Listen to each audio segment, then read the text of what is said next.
red items are now... That is a name that Keanu Reeves saw on set. This is like, I love that.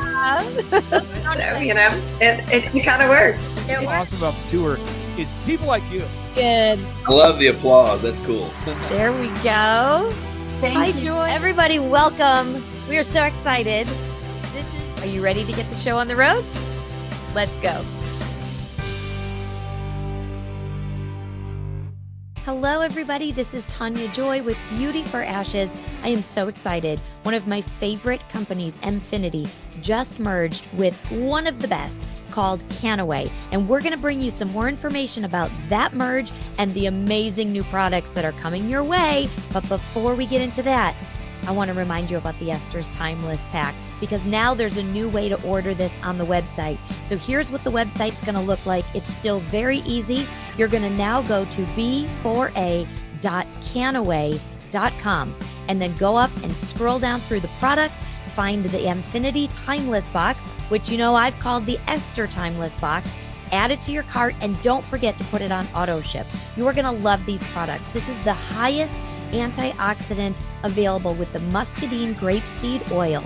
I use this product on my face. I use it on scars. I use it on my stretch marks. It is tightening my skin. And when you put a drop of it under your tongue, it's going to block the unwanted fat. This is a miracle product. You guys do not want to miss this. It is my absolute favorite. I use it every day. Go to b4a.canaway.com right now and pick yourself up a box. God bless y'all, and I can't wait to hear how this product changes your life. Ladies and gentlemen, welcome back to another episode of Beauty for Ashes with Tania Joy. I am so happy to see you here today. Again, like I say every show, thank you so much from the bottom of my heart for tuning in and watching our show. I know you have a lot of choices for content, and you know what? You probably see a lot of my guests in a lot of different places, and I love that because you get to know them better, you get to hear their stories, and you get to see what people are truly doing to fight for our freedoms, to fight for our spiritual freedoms, and to really fight for God in this nation at this point in time. So I am grateful to see you. You're going to love my guests today. As always, if you're new to the show, you can find all of our content on our website at beautyforashes.tv. It's all one word. You can also find us on Rumble, Clout Hub, Brighteon, Gab TV. You can follow me on Truth Social, Facebook, Twitter, Instagram, just every one of them practically that's out there. And I do my best to post. I really don't like social media, so I do my best to post. But if you're new, you can follow us. We would love to have you join us. We've got some amazing content and amazing guests. God has just been so, so good. So today's guest is an amazing attorney, and she is working with the Right to Life League, which is the oldest pro-life organization in America, by the way, if you were not aware of that. She is the vice president of the legal affairs at the Right to Life League. And what's awesome is she also has a background in film and TV, which we're going to talk about a little bit, because you know my love about Hollywood, and we do so much about Hollywood. So we're going to touch on that a little bit. She is the mother of 7 children, and she is truly dedicated to exposing and to stopping and preserving the nation the way that it was created, and that is for the freedom of life, to protect human life and dignity, and to protect our God-given rights to serve Him.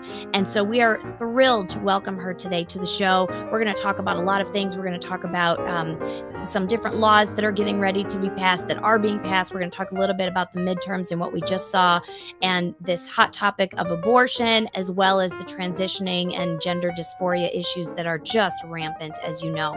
So let's get the studio audience warmed up, and we are going to welcome Susan into the studio. I have the best studio audience in all of podcast land, I like to say. You do. They sound Welcome. awesome. Thank you so much. Welcome to the show. It's so nice to meet you, and such an honor to have you on the show today. Thanks so much for having me, Tania. This is really a privilege and an honor to be with you. Well, thank you. So for my viewers who maybe haven't seen you, I know you've been on a lot of talk shows and a lot of places lately, but for someone who maybe hasn't seen you, give just a brief background of kind of who you are, how you got here, how God kind of brought you to this place for such a time as this. Okay. Well, I'll start with the background of the Right to Life League because that's where I work. I'm the vice president of legal affairs. I wear many hats here. The Right to Life League was founded in 1967 in California by doctors, lawyers, and concerned citizens who wanted to go and lobby then Governor Ronald Reagan against signing the very first abortion bill. It was called the Bielenson bill. And so they traveled to Sacramento. They were going to get a 15-minute audience with him, and it turned into over an hour and a half. And at the conclusion of that, Reagan really understood what abortion really was. Now, this is back in the day. This is before we had ultrasounds and very much science. And so once he understood that truly killing a human being in utero, he was appalled.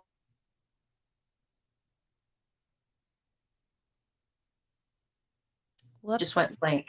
Can you? Yes, it stopped for a second. That's okay. Yeah, we'll go back. Let it kind of catch up, and then we'll go back, and I can cut that section out. Okay. I wonder why it's freezing. It's freezing. I can pretend to freeze, but that would. I know, right? All right. But anyway, to continue. So they went up to this group of doctors, lawyers, and conservative, just citizens. They went up to Reagan and they educated him about the truth of abortion. And after learning about it, he said, I've already given my word to the Democrats to sign the Bielenson bill. And I can't break my word, but I will give you my word that I will never again sign another piece of pro-abortion legislation. And he kept his word all the way through his governorship and also as president. That's how the Right to Life League got started. That was 6 years before Roe versus Wade. And of course, now that Roe versus Wade has been overturned, we're at basically in a return to basically the 1970s when it was left to the states to decide this issue. And that is great news for the pro-life movement, because instead of having a top-down federal heavy mandate, thou shalt have abortion, right? Now it is at least moved back to the states. I'm still dismayed that the Supreme Court didn't actually look at one of our founding documents, which is the Declaration of Independence. Yeah. And allowing that to inform them about the content of our Constitution, which is namely in the Declaration that our rights come from God, not government, and that we are endowed by our Creator with certain inalienable rights, among those being the right to life, liberty, and the pursuit of happiness, in that order, because you can't have liberty without life, and you can't pursue happiness unless you're free to do so. So that should have informed them. I'm sorry that they didn't take that necessary step, but being a very strict constructionist court, they looked at the issue and said, well, there's no abortion in the Constitution, therefore it's an issue reserved for the states. So that's the background of the Right to Life League and how we kicked off the pro-life movement in the United States. As far as me, I've worn many different hats. I am a lawyer. I have been an actor in film and television back in the day, kind of in the fading glory days, or the sunset of the golden era of film and television. The very first film I did was with Robert Wise and Anthony Hopkins and Marsha Mason. It was called Audrey Rose, which has become a bit of a cult classic. I was a child at that time. I was actually the product of a nationwide talent search, which it started in California, and they interviewed Christy McNichol and Brooke Shields for the role, and many other actors at that time, and could not find what they wanted, and so they literally went on a nationwide talent search and came to my hometown of Houston, Texas. And I just was, being a happy kid and, taking acting classes because my mom and dad had said it's kind of like going to Brownies or doing, skating lessons or whatever else is, painting. Do you want to try this? And I had started taking lessons at the Alley Theater. They had it was then called the Merry-Go-Round Theater, which was just for children that were associated with the Alley Theater. So they had acting classes there. And I told my mom and dad, well, I'll try it for a month. And if I don't like it, then can I get out? And they said, yep, that's fine. You can try for a month.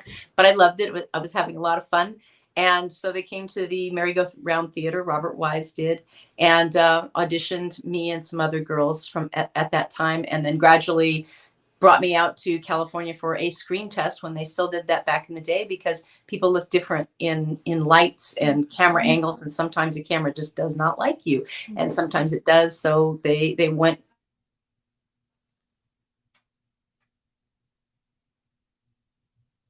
I had different. Oh, I don't know why it keeps freezing.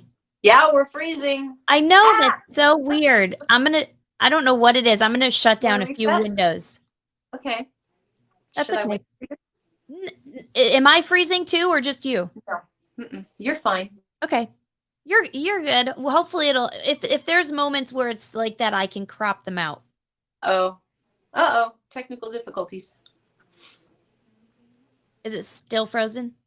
You were frozen for a little bit, and then it did a little bit of a mini reboot with a black screen and a little circle. The wheel of death. No, I hate when it does this. I don't understand. I swear I think sometimes it's because of the topics we talk about, because it happens at certain points. What I might have you the master of technology is Satan. I know, right? Right. And so, I mean, even in our office, sometimes the copier will just not work, and we have to go over there, and we say a prayer over it. We actually do, because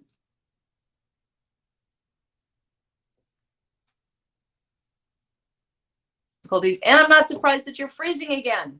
I know. And we haven't even gotten to the topic, so just wait till we do. But anyway, so that's a little bit of my background. And yes, I went into law, and then it was time, after just a few years in law, I literally went to church on my knees and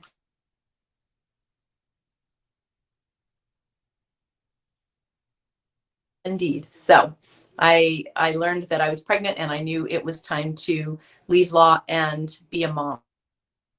Wow.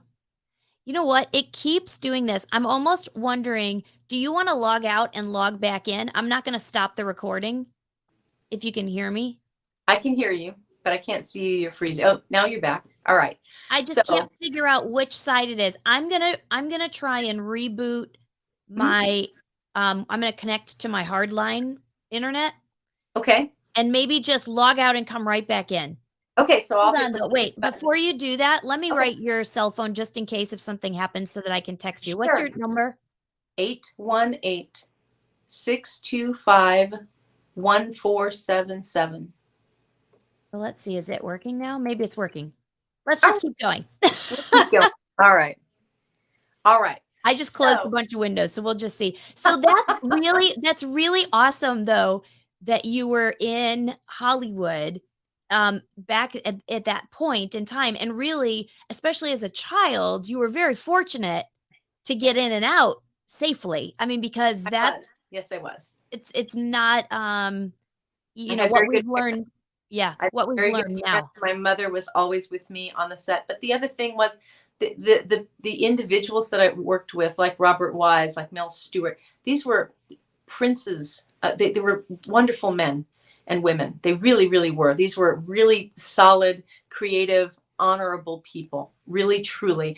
Everyone that I've ever worked with in the industry has been just a gentleman or a lady, very professional. And so I didn't come up against any of the modern day kind of slimy behavior that you hear about. I never witnessed any of it. And I was very blessed. And I never saw the seedy side, at least from my perspective. How did you, and maybe you said this when we were having technical difficulties, how did you transition out of that into wanting to go into law? Well, my dad suggested, I made a fundamental error when I was starting in college.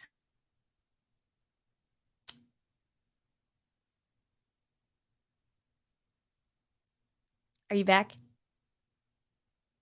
Hold on, I can't hear you though right now. I got a good picture. It went black, but now I don't have your sound. Okay. Now you're back. Now I'm back? Now you're back. Ta-da! You can hear me. Okay. I gotcha.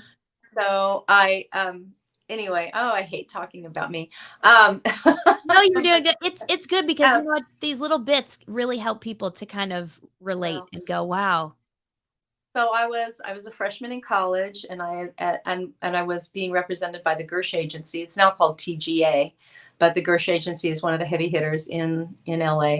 And I, being, 18 and a college freshman and not knowing what, what's what, I guess, I literally I would get a call from my agent. And I remember so vividly standing in, back in the day, you had to go and get like the group, almost like a phone, like that was hooked to the wall because you didn't have cell phones, right? That's how old I am.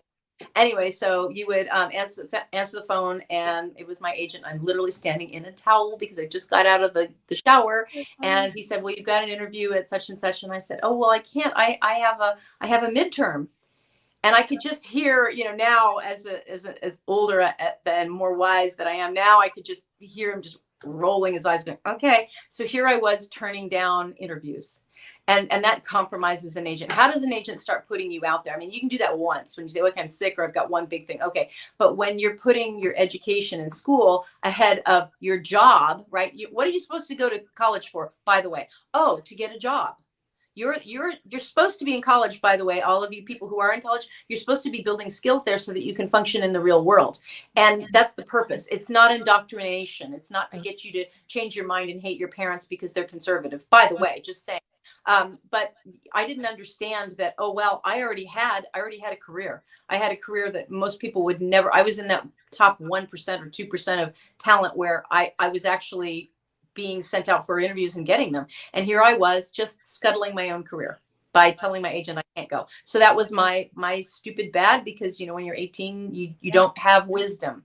And that's why you have parents, and you wait until you're 25 to make big life-changing decisions, because your brain app doesn't start downloading until about then. Okay, that's when I realized at 25 that my mother really didn't have Alzheimer's, and it was me being very critical of her. I got, wow, she's really improved. She's so much smarter than she used to be. That's so funny. It's just so true. So, but anyway, on the other hand, it's great because look at what you're doing now. So, I was obedient to my parents. That's always a blessing. And what they suggested to do after, I wasn't getting any jobs in college because, I was kind of mucked that up. My dad said, "Hey, why don't you go to law school?" And I'm like, "I don't want to be a lawyer." Like, "Oh yeah, you did be good for you." I'm like, "Okay." And you know what? It's actually the best advice, because every woman should be a lawyer. Every woman should go to law school and get some sort of legal training, because it really reorganizes the way you think and the way that you approach issues. And it gives you just a basis from which that you can challenge and critically think about things. So that was a very, very brilliant thing that he recommended. And I did. I went to Pepperdine School of Law. Oh, did you really? I did. That was a school I was considered, that was my top choice, but to go into music and acting. And then I chickened out. Same thing at 18, I chickened out. I was too afraid to go there. You don't even know. You don't even know how to, put your pants on. Sometimes you're like, I don't know what it is. It's like you just don't even know what you're doing. And the trouble is, you don't know what you don't know. That's right. At 18. That's why you have parents. That's why we should have solid teachers, and we should help children make that transition to adulthood. We're not all just ready to go at 18. Some people are, but most people need a little help. Yes. And you're just really not fully formed. You just aren't. Yeah. But in any event, so I've made my mistakes, but I did go and be a lawyer. I passed the bar, obviously, and I worked in Los Angeles downtown law at a very nice law firm for a few years. And then in church one day, when I was praying about what I was supposed to be doing, felt a little faint and laid down in the pew. Felt like there was this tingly all over like my mouth, like somebody was kissing me, which was kind of like, whoa, that's kind of weird. And a friend came up to me and said, "Are you okay?" I said, I needed to lie down. And she said, "Could you be pregnant?" I'm like, no. And sure enough, I was. So that was the answer to some prayers. And it was time to go be a mom. And I don't do things halfway. I'm either in or out. So I had a bunch of babies. I had 7, pretty much. I had 5 under the age of 7. And then there was a couple more that came on. So I had 7 kids altogether, and I was staying at home with them and being a mom and helping them become the people that God meant them to be, I hope. And that's always ongoing. And that's always an evolution, right? For every mom and for every child. Yeah. And so when my youngest was most, able to, navigate school and things a little bit better, and I could leave a little bit, I started dipping my toe back into work. So there you go. That's my whole me saga. There you go. It's great. I love it. I just think it's great. I love backstories. That's something I find fascinating. So now we are in this state that we are as a nation. We have a lot of great things, like with Roe v. Wade being overturned. I mean, from the federal level, that was fantastic. But now that raises this whole new issue, because now we have these states. I'm one of them. I'm in Illinois, where now they're going, well, we're going to allow abortion then basically through birth and beyond. Yep. What are you seeing, and what do you think is coming down the pipeline with that for these states? We've got states that are going to be sanctuary states, which are great, and they're going to go, nope, it's out of our state. And then we've got these other states like Illinois and New York and California. Well, isn't it funny that they're using the word sanctuary, which that's the whole idea, came from the notion of the church, that you could run to the church grounds and you could be safe from the state, right? And you could take sanctuary in a church, in a Catholic church, and they would protect you because of the mantle of the religion and the respect for faith, and that the state could not touch you. And now these Marxist commies have flipped that entire concept on its head, because California boasts and brags and says it's a sanctuary state for abortion. And in no world does the church, does any kind of religion, unless you're talking about satanic religions, which isn't a religion at all, it's just the anti-religion. But in no place does a church say, oh, yes, we support abortion as part of our religion. That's just not true. But yet California is going to pervert even that word, sanctuary. So now we're a sanctuary state for abortion here in California, and they're spending taxpayer dollars to provide free abortion on demand 24/7 up to birth and beyond. Yes, it's true. And people will mock me on social media. How can you have an abortion after birth? It's just like, well, because you're just so ignorant. You're not even bothering to read what the law says. Mm-hmm. In California, they just passed a bill. It's called AB 2223. We dubbed it the infanticide bill. A lot of people did. And what it does is it says it decriminalizes any woman's choice to choose, stillbirth or miscarriage or abortion, or perinatal death due to causes that occur in utero. Well, what's a perinatal death? That's a death of a baby born alive. So the baby's out, born alive. And if you can point to a cause of death that occurred in utero, like, a botched abortion, maybe even Down syndrome, who knows? It's very undefined, which is part of the brilliance of the Marxist commies. That's what they do. They redefine things. So the child can be laying there on the table and just simply die from lack of care. But so long as you can point to, it was due to a botched abortion. We tried the chemical abortion, but we delivered the baby alive, but it just died because of that. No one's going to investigate it, because AB 2223 strips the coroner from the duty of investigating. That's the first thing.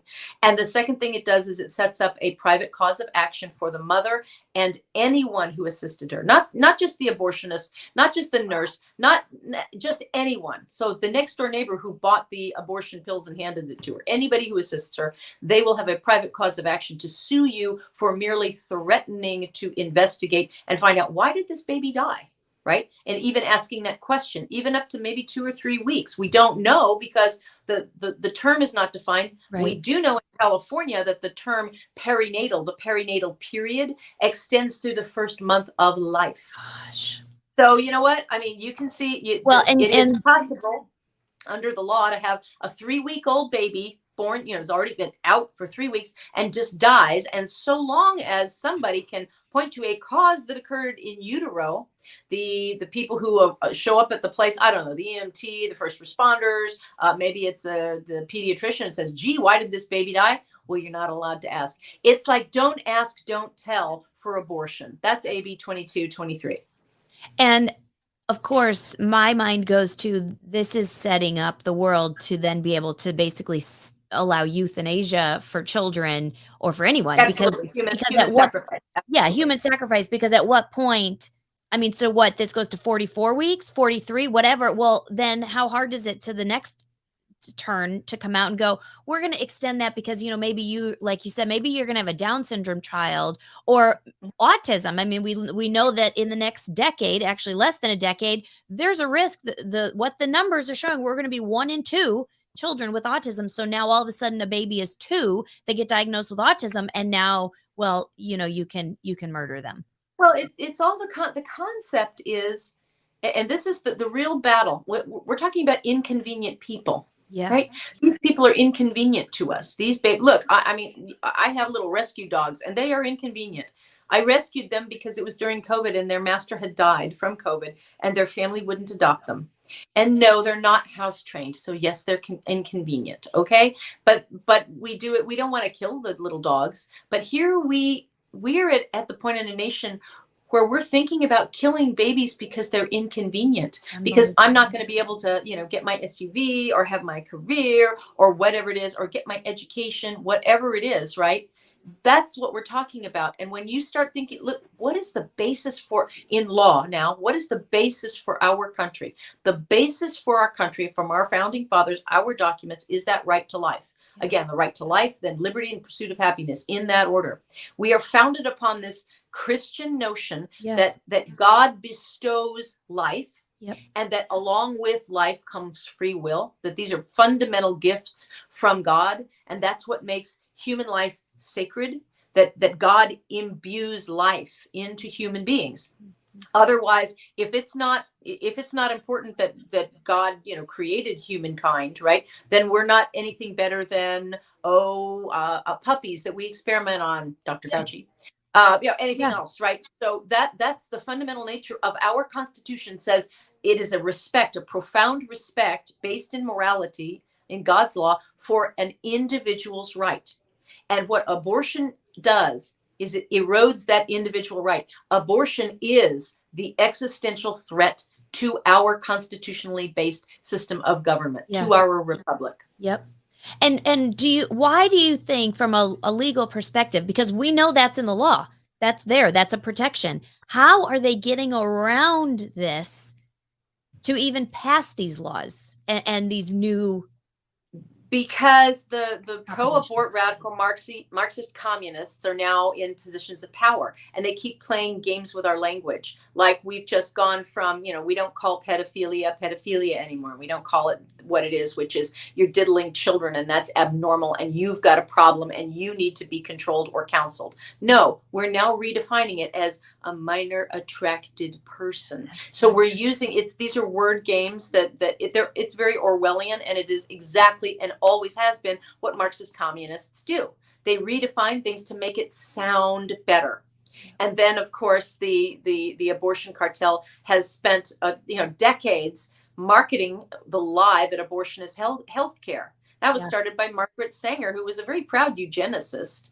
And her buddy Alan Guttmacher, who was also he came up with the concept that because pregnancy always changes the health of the mother, it therefore is always a danger. Somehow it's always technically a danger to the mother. Never mind the fact that that's our natural function, right? We are created to do it. To go ahead. It is the most natural function in the world. That's why for most women, it's very easy to get pregnant, right? It's just, you just roll over in bed in the morning and bam, you're pregnant. It's just like that. Okay. But, and some people have trouble, but most of the time it's very easy to get pregnant because you're naturally created to do that. That's how your body functions. But Alan Guttmacher and his buddy, you know, Margaret Sanger, they kind of concocted this lie that pregnancy is dangerous. It's a risk to your health. And therefore that's the justification for terminating the pregnancy. Right? By ending the pregnancy, because it's a risk to your health, your mental health, right? Well, I've been through pregnancy many times, and there's a hormonal derangement that happens, right? You become, I'm not allowed to pick out paint colors in my home because when I'm pregnant, I would pick out just the most wonderful color. At least I thought it was these oranges and pinks and all kinds of bright colors. And we would just paint the house, and everybody would just have to rub their eyes after a while because it was just so I'm allowed to paint, but I'm not allowed to pick colors. That's so funny. Because you change. So yes, hormones do change you, obviously, but now it's a normal process. That's right. It's not a sickness. Pregnancy is not a disease, and it is not a fatal condition 99% of the time. And the times that pregnancy is an actual danger to the actual health of the mother, like an ectopic pregnancy or maybe preeclampsia or some other rare condition, it's like 1%, max 2%. But that's always where they run to, because I can justify, as a Marxist commie pro-abort, I can justify this one case where this poor mother died because of the ectopic and because she was delayed, and that therefore all abortion must be legalized and it must become health care. That is a lie. And here's why. It's very important for your listeners to understand that abortion, the intent of abortion is simply the killing of the baby in the womb. The intent of the abortion is not necessarily to deliver the mother. Right. Okay, that's a big difference. If you want to save a woman from a real emergency that has to do with her pregnancy, the answer is delivery. You can deliver her in moments from the pregnancy. So you can deliver her with, if it's an ectopic pregnancy, you can remove that ectopic pregnancy humanely without treating it like trash and cutting it up and sucking it into a sink, just destroying it with a vacuum, like you being sucked into space. You've seen a zillion movies where, where some portal on a ship opens and everybody is sucked out into the void. That's what happens. That is what we are doing to human beings. Okay. And there is never a justification for that. You can remove the ectopic pregnancy humanely. If it's preeclampsia, you have an emergency C-section or other emergency delivery and deliver that baby. And sometimes the baby dies, but not as a result of the procedure. And intent is everything. Yes. That's why our laws define murder as the intentional killing, right? With malice aforethought, your planned intent. That's the difference between murder and something that's, an accidental killing. Like if you were just driving your car and you didn't you weren't intending to kill. Maybe you're going to be guilty of manslaughter because you were reckless, but it's that mental intent. It's called mens rea. And the mental intent, the mens rea, the purpose of abortion is to kill that unborn human being. Not to save the mother. So that's where the lie of abortion is. And I mean, we're seeing, I know in our state, we're even seeing they're trying to rewrite the term of even the intent of murder. I mean, they're doing even that right now. They're getting ready to pass the Safety Act in January, where if you went to murder somebody, they're not going to take you to jail. They're gonna let you loose until it's time to be tried, just in case. I mean, it's nuts. We are seeing an absolute rewrite. Because we want them to kill again, right? Just in case. We want to take that risk, huh? I see. This is what Marxist commies do. Yes. This is, and you see, that's why abortion is the single most important issue politically in our nation. Yes. I think it crosses both party lines. There are pro-life Democrats. There are, unfortunately, pro-abortion conservatives or Republicans. Okay. So this is an issue that goes across the spectrum. But what we all have to understand is we have to know that life is, you must protect life. Otherwise, our entire system of governance fails. Yes, absolutely. And that is why the drive to, I think in your state and in mine, they keep, like, I know in California, Proposition 1 just passed because of the ignorance of people, because of the messaging, because the pro-life forces threw away most of the best argument, the best secular argument against Proposition 1, because all they did is they participated in the drumbeat that Proposition 1 was necessary to protect abortion rights after the fall of Roe versus Wade. Well, that was a lie, because all Roe versus Wade said was, okay, the states get to decide. It didn't change anything. Exactly. And we already have abortion on demand 24/7. And thanks to AB 2223, that goes through now and up until the first month of life, which is crazy, as I've already explained.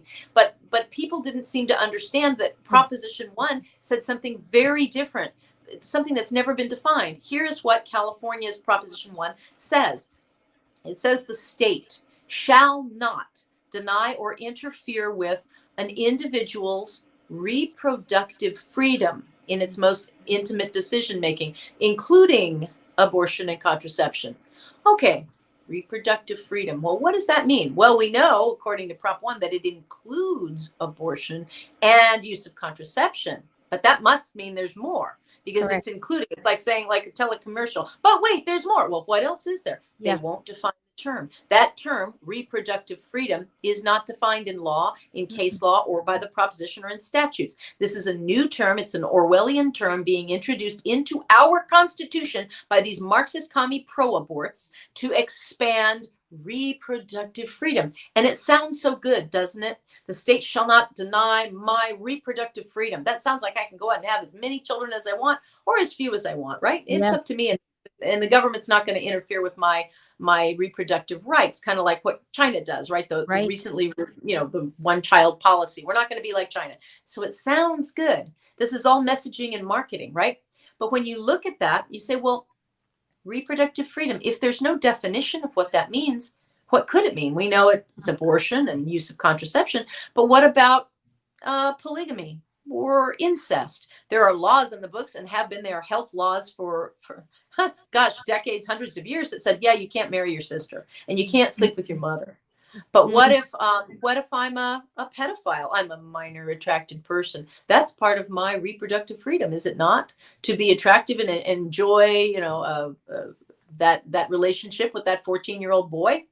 Why can't I? How are we going to balance the rights of these children? And what if we have a child who's 13, 14, whatever, and she or he wants to have gender surgery? Yes. Well, that's part of their reproductive freedom. We already know in California, they passed another bill called SB. That just sounds for Senate bill, as opposed to AB, Assembly bill. It's where it starts. So Senate Bill 107.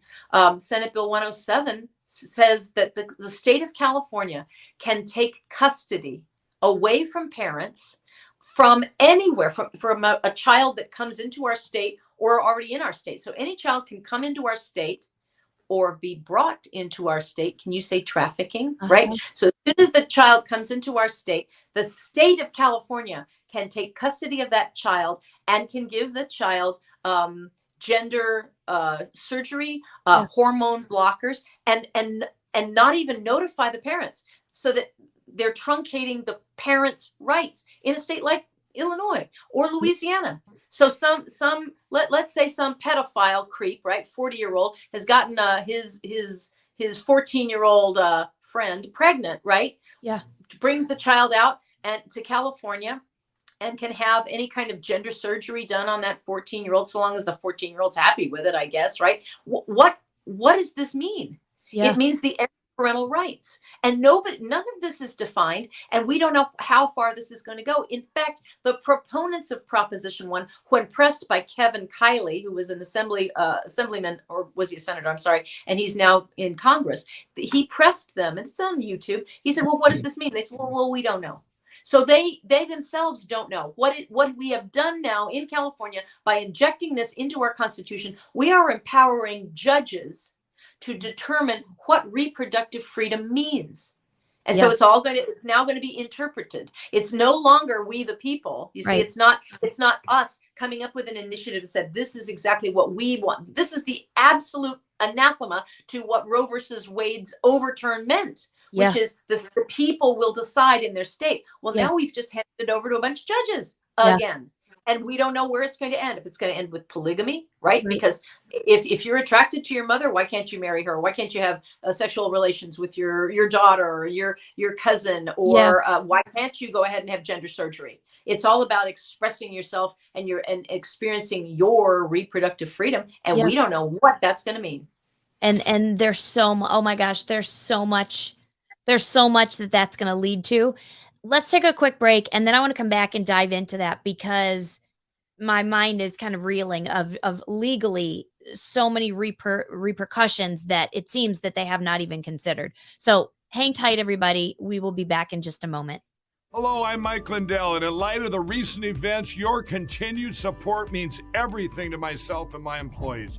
To thank you, we're having the biggest sale ever on all MyPillow bedding. Get MyPillow bed sheets for as low as $29.98. A set of pillowcases for only $9.98.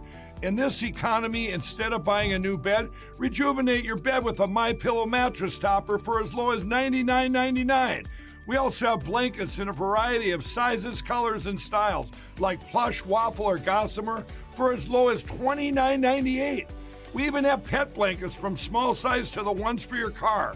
Get huge discounts on duvets, quilts, down comforters, and so much more. So go to mypillow.com or call that number on your screen.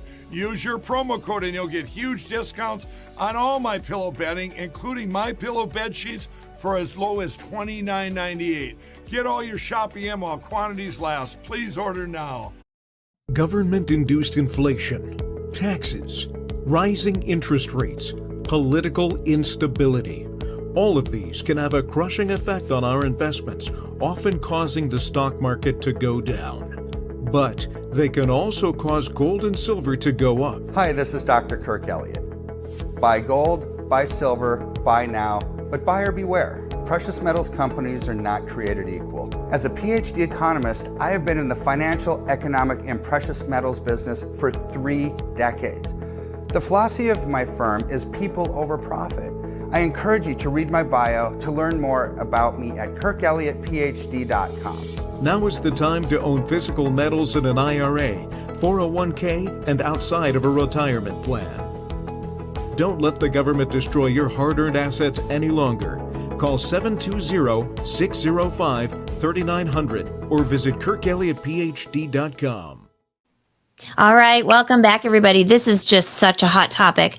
So I have so many questions. I'm going to just give you all of my thoughts and then let you run with them because you're so much more eloquent about this. But here's my thinking. So one, when we go back to just even the abortion issue all the way through till whenever they decide, because like you said, it's very unknown how long that this is allowed. What happens when now a father finds out, let's say, that the woman who was carrying his child, who he may or may not have known, now they've murdered the child. What are his legal rights in the midst of that? What are the legal rights of the parents who find out that their child, because this is happening, of course, across the nation, where the schools are now infiltrating. The schools are telling the kids at 5, 6, 7 years old, no, maybe you are actually a boy. You say your birth date or your birth certificate says girl, but actually you're a boy because you prefer to play like this. We can help you. What are the legal issues now when all of these parents start filing lawsuits and coming after these individuals, these Marxists, these Luciferian people who are promoting this? We don't know. We don't know how the judges are going to come on the side of parents or what. I mean, really, do parents even have rights? Right. When you have now put into your Constitution this fundamental individual reproductive freedom. The reason that I say individual is with emphasis because the term individual has already been defined. It just means a human being. It has no age restriction on it. And yet so they've removed that. So there's no age. They've removed that aspect of child to adult. Correct. See, what a judge has to do is he has to compare the language of the Constitution, the state Constitution, against statutes. And the way that it works is the language in a Constitution overrides languages and statutes because the judge presumes, and this is just the way the law works, presumes that the people understood what the Constitution meant and that this was the Supreme Court law of the land, and so it should be controlling. That's the way it is. Now, whether the judges are going to do that or whether they're going to craft an exception, we don't know.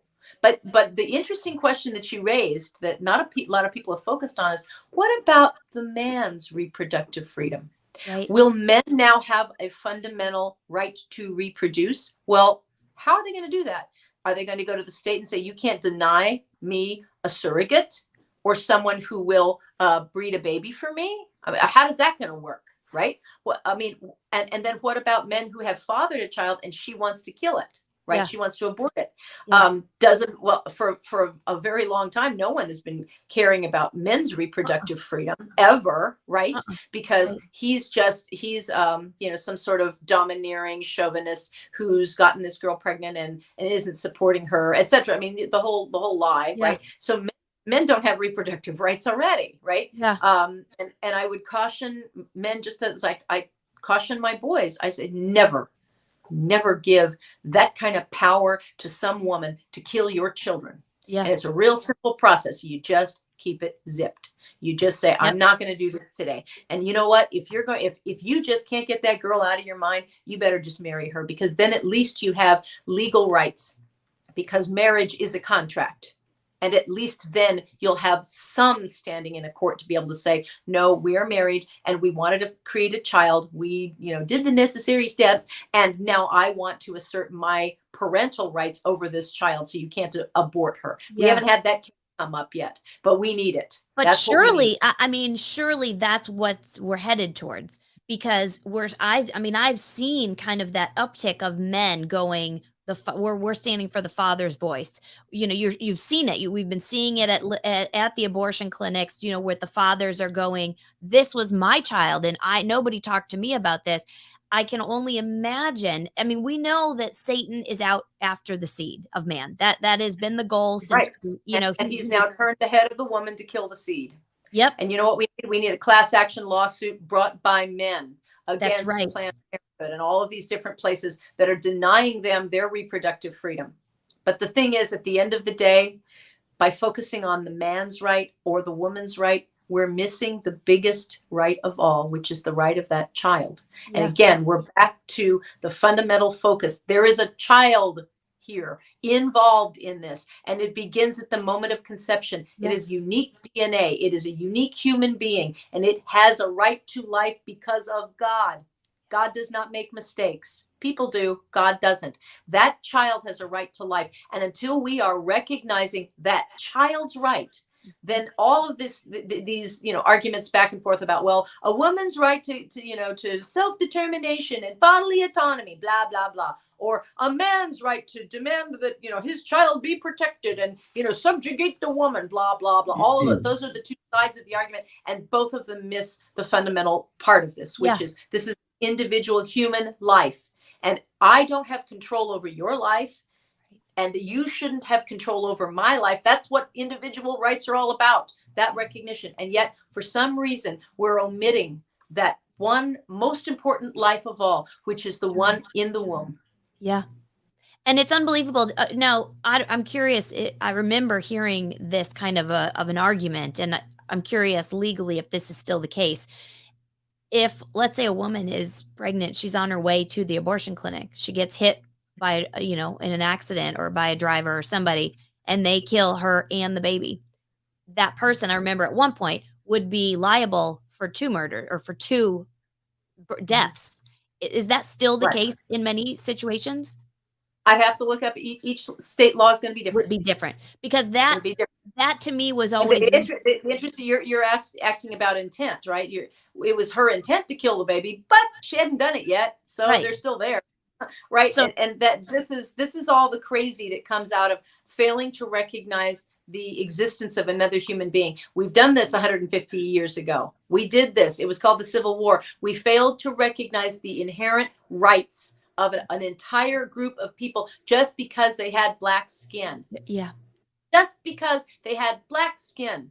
I mean, for God's sake, we fought a war for this. All right. And now we're replicating it today. We are failing to recognize the humanity of the unborn because we can't see them, because they are shrouded in a woman's body. And you know what? You don't have to create life. You don't have to. You don't have to, form a child. But once you do, your rights to terminate that child should go away. I'm 100% pro-life before conception. I'm sorry, I should say it the other way. I'm 100% pro-choice before conception. Right. I would never, I am totally against rape, and I am totally against the state making anybody get pregnant. They actually say that. Do you know that? There was on Dr. Phil, and some guy in the audience actually made the argument that he doesn't support the state forcing anybody to be pregnant. I just wanted to laugh. Yeah, that's the state is forcing somebody to be where? What state? Illinois? California? What state is forcing women to get pregnant? That's the illogic that's going on. I am 100% pro-choice before conception, but after conception, you're talking about another human being. Just like back in the day, we treated people like property.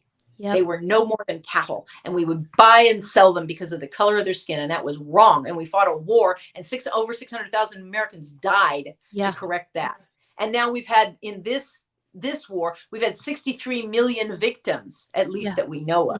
Right. In this war. And I don't think the life of babies. I don't think people honestly even put they hear that number and it's so large that I don't think the majority of people can even comprehend. I mean, I know conservative people who are pro-choice, and I go, okay, not that it was right before ultrasound and before, not that that was right, but you can go and see a 4D ultrasound, every little aspect. They can do surgery on the baby while it's in the mother's womb to correct certain things. There is no excuse. There is no room for any sort of, well, that's not a baby or a human yet. That's impossible. That's an absolute asinine, impossible argument. Yet it's still used. And I don't think people it's like people are so because blind. of the money.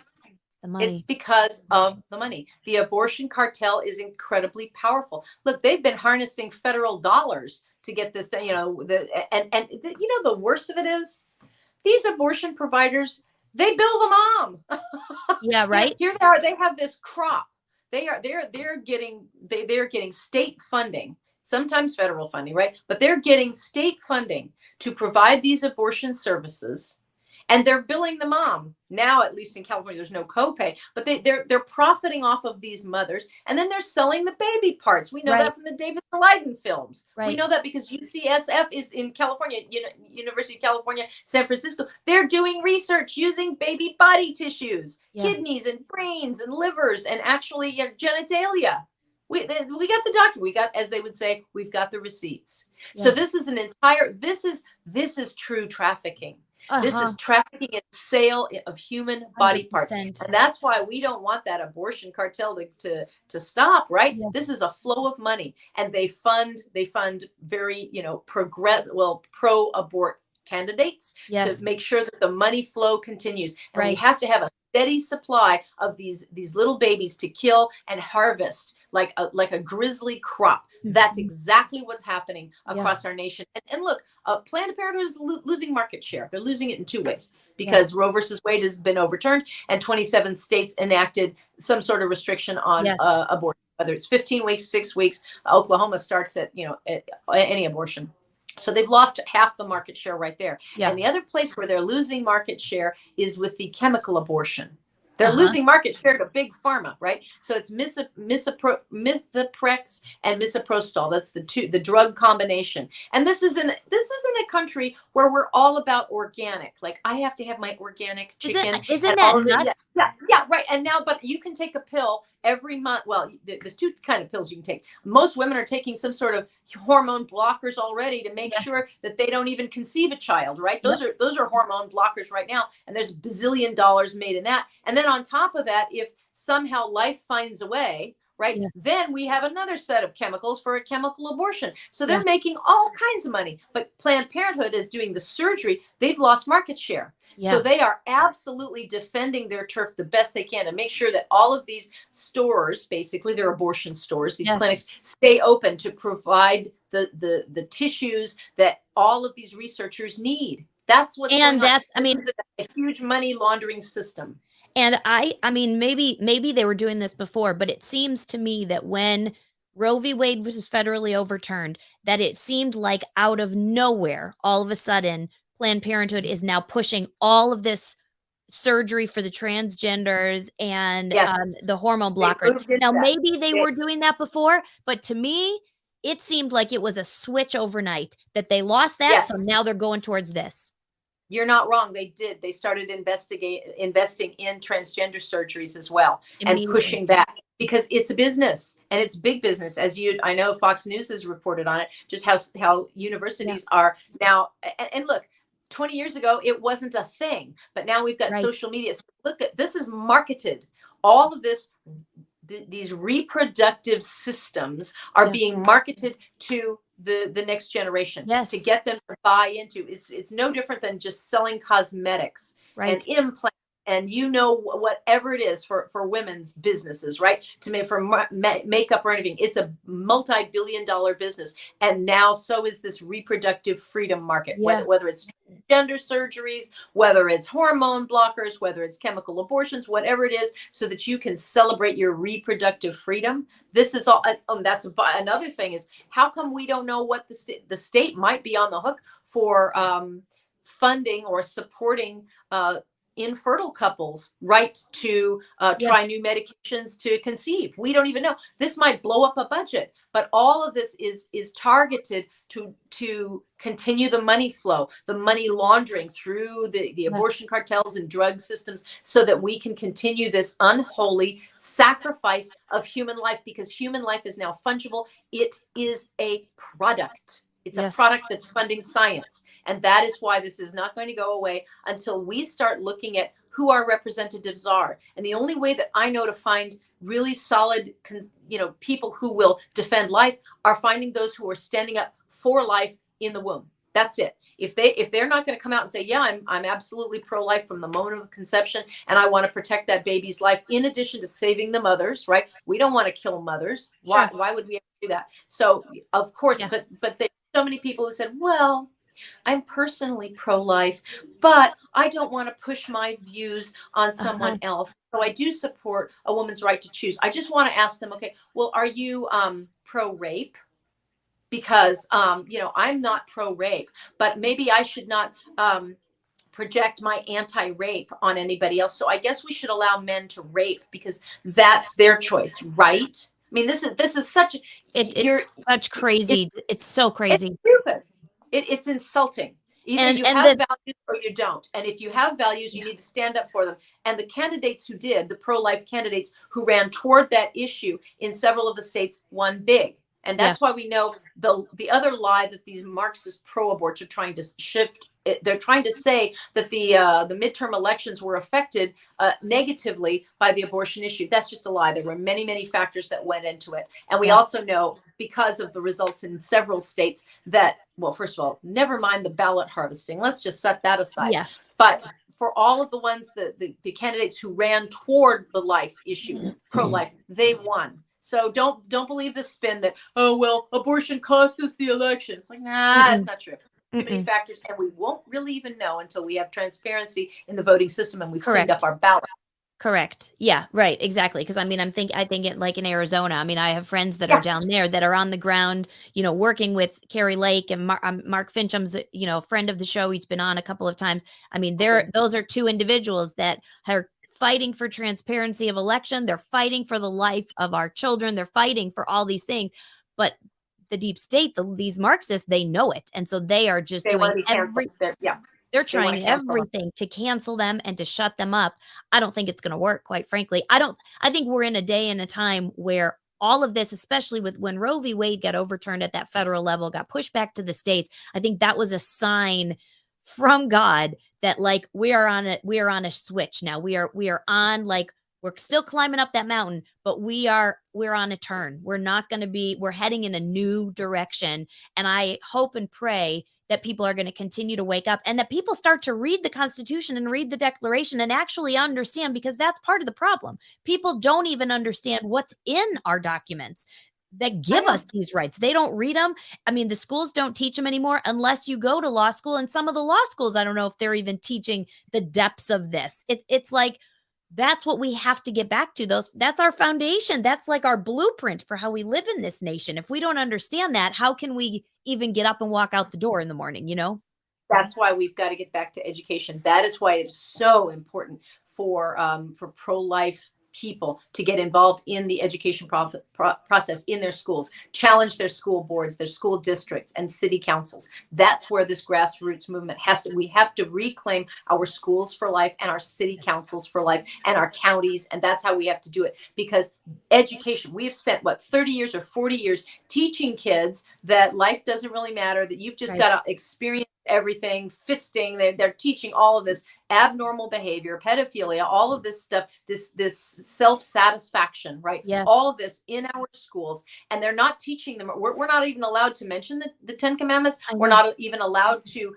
teach self-restraint that would go along with the Constitution and the kind of people that formed the Constitution and their beliefs. And that is why we're losing our nation, is the lack of education. And that means we all have to get up off of our conservative couches, right? And we have to engage with the educators in our community, in our community, as mothers, as fathers, as grandmothers and grandfathers. We need to say, well, no. What you are teaching is absolutely contrary to the founding of our nation, and we will not permit it anymore. That's why in California we need vouchers. We need, the charter schools. We need a Yes. voucher system that destroys this union-based system of controlling our education, right? Allow parents the right to choose what school they should go to. I mean, Yes. I'm very pro-choice when it comes to education, right? Yeah. I want parents to choose where they get to, and especially poor parents, let them choose the richest schools too. And that's what vouchers would do. If we get that done,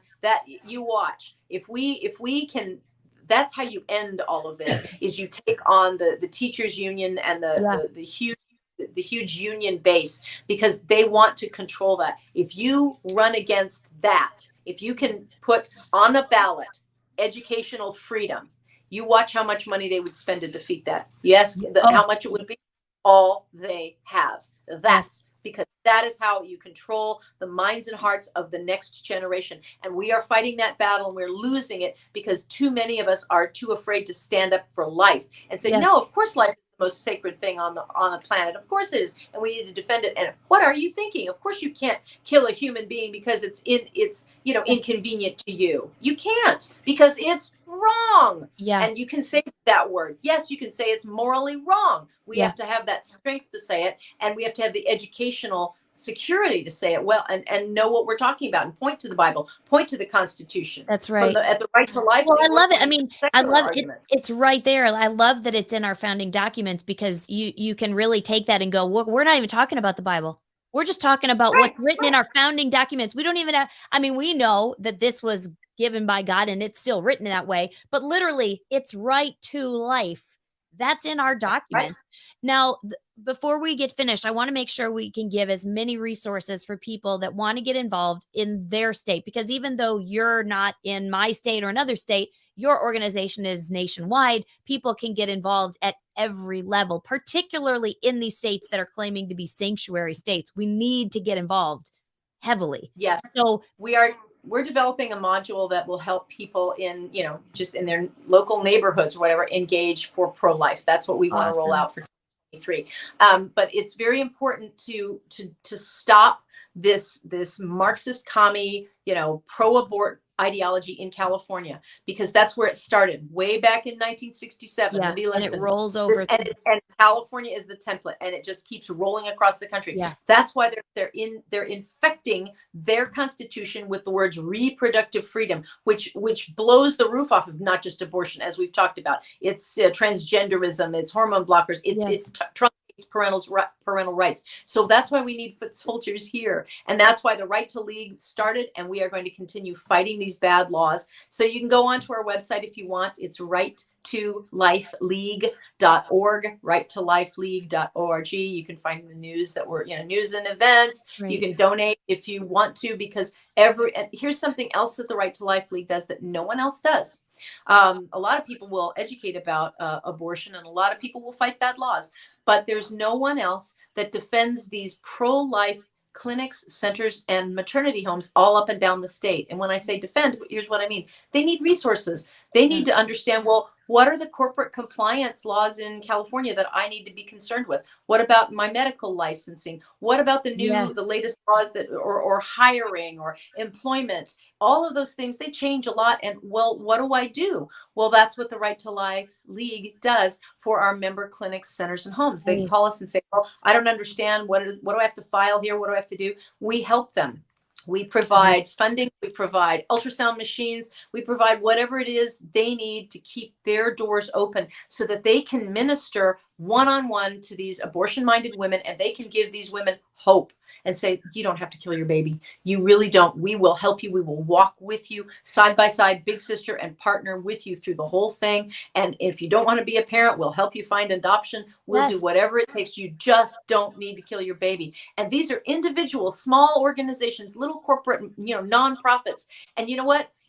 They're trying to be, the state of California is trying to drive them out of business. They're targeting them with our attorney, Office of Attorney General, Rob Bonta. He sent out this big threatening memo not too long ago, basically saying, you better be careful, because if you advertise, we're going to come after you, and we're going to find a way to drag you in for fraud, because you have to advertise that if you're saying comprehensive reproductive health care, you better be including abortion. Well, Planned Parenthood doesn't provide comprehensive reproductive Right. health care. They just provide abortion. They don't Right. provide prenatal or postnatal or anything having to do Right. with birth, but they get away with it. But you see, now we're targeting these, just like Elizabeth Warren said not too long, right before the election. She was saying she wanted all of these pro-life clinics to be shut down, put out of business. Well, California is trying to do that. So who do they go to when they have a problem?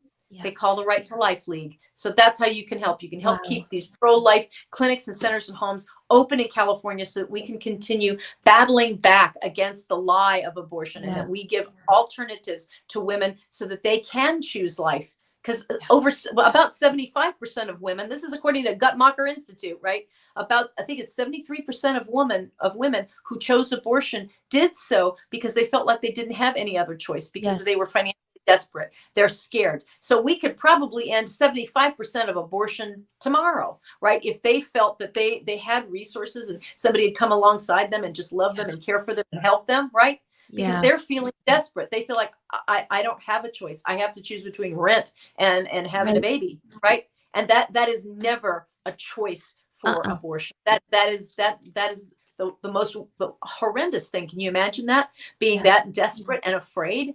Yeah. So that's what these clinics do. They give them hope and give women the Wow. opportunity and the ability to say, you don't have to be afraid. We will Yeah. be there right with you. And they minister to them. And nobody helps these clinics and centers and homes except for the Right to Life League. That's what we do. That has been since the day of our founding. We want to keep these clinics open and we help them. So anyway. Wow. That is awesome. God bless you guys for this. I mean, because it's such a huge thing. And I think what happens is it becomes too big to certain, mindsets. And so then they ignore it and they just keep all moving through their life. And we are at a time in history where we can't do that anymore. We will not have people on this earth in 20 years if we do not stand up and stop this, because they're killing the babies. They're coming after our children, and the children that are going through these transgender surgeries at 12, 13 change their mind at 18, and now they're infertile. And now they're sterilized. No choice. They're sterilized. Yep. And they cannot ever reproduce. And yet Chuck Schumer has just gotten up and said we need amnesty. This was at Breitbart. He said we need amnesty to kind of boost our declining population of our infertility numbers. It's like, wait a minute, Chuck. How about this? We don't need amnesty. How about we need to end abortion? And then we start having more citizens, huh? Yeah. Oh, well, no, we don't want more citizens, do we? I guess we just want non-citizens coming in. But that was shocking to me. We need to have amnesty to boost our numbers. We've already aborted 63 million Americans.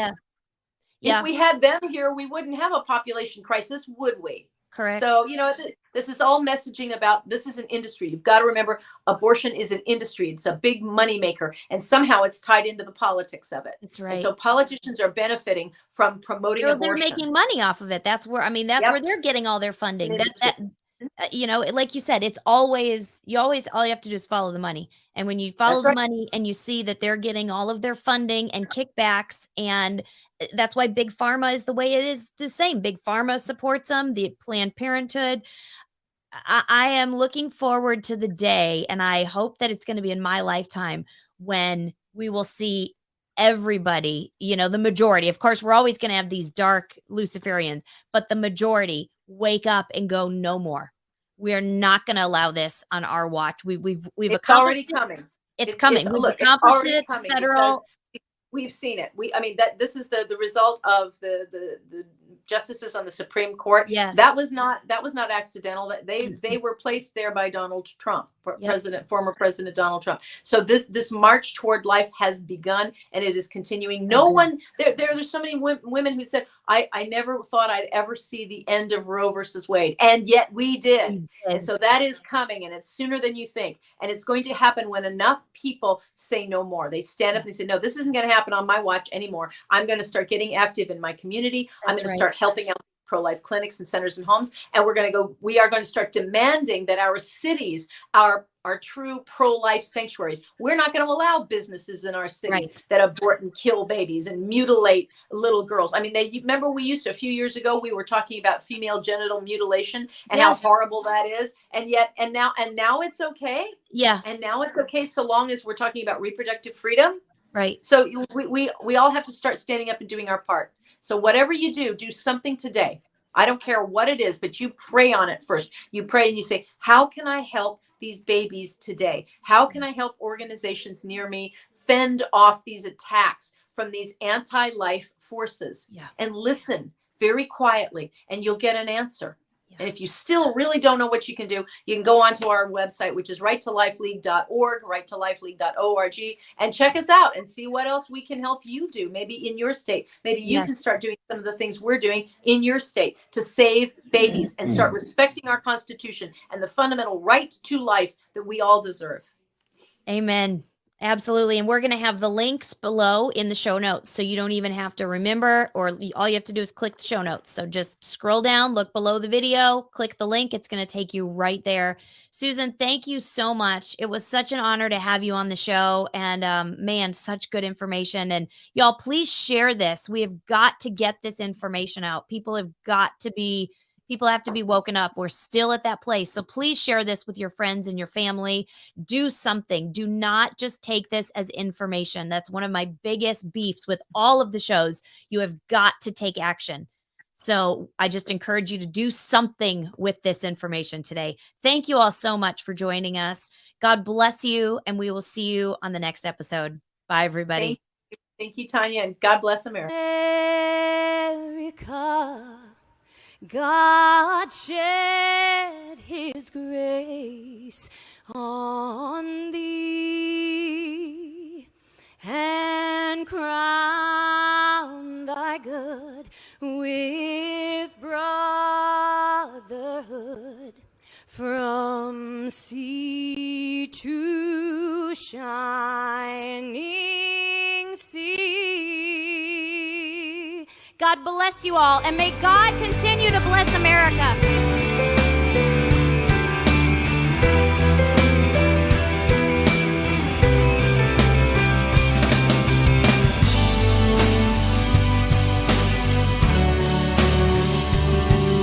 For more great content, visit us at beautyforashes.tv.